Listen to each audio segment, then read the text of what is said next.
వాళ్ళు నా క్వాలిఫికేషన్ చూసి ఒక హీరోకి ఎట్లా రాశారో, ఓ పెద్ద హీరోకి పెద్ద ప్రొడ్యూసర్ ఎట్లా రాశారో అట్లా నా గురించి హాఫ్ పేజీ ఫుల్ పేజీ రాశారు. అంత దాంతో నేను ఒక్కసారి ఇండస్ట్రీ మొత్తం తెలిసిపోయా. అరే పోసానా తోడు కొత్తగా వచ్చాను నేను పొడిచోటి పోయి కదా కాదు అని మీడియా రాశారు. నేను ఈ రోజు కూడా బతుకున్నానంటే గౌరవంగా మీడియాకి ప్రణామం చేస్తున్నా. మీడియా వల్ల నాకు చాలా చాలా మేలు జరిగింది, నాకు నా కుటుంబానికి.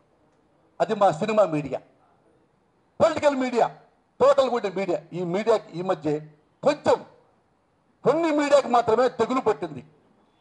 అది మందులతో పోద్ది. అది క్యాన్సర్గా మారిపోతే ప్రజాస్వామ్యం చచ్చి చచ్చి చచ్చిపోతుంది. ఇది నేను చెప్పదలుచుకుంది.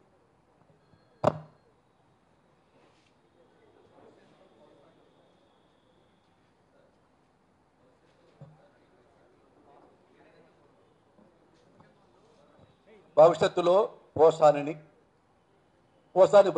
వైసీపీలో ఎలా చూడబోతుంది అని నేను మీ మీడియా ముందు ఇప్పుడు ఒక మాట చెప్తున్నా, చచ్చేదాకా అదే మాట చెప్తా. నేను లైఫ్లో ఏ పార్టీలో చేరను, ఏ పార్టీలో ఎమ్మెల్యేగా పోటీ చేయను. నాకు ఆఫర్లు ఉన్నాయి, ఎవరైనా కానీ పేర్ల ప్రస్తుతం. నేను ఏం చెప్పబోతున్నానంటే నేను ఎమ్మెల్యేగా పోటీ చేయను, ఎంపీగా పోటీ చేయను. అలాగని చెప్పి దొడిదారులో ఎమ్మెల్సీ తీసుకోను, దొడిదారులో రాజ్యసభ తీసుకోను.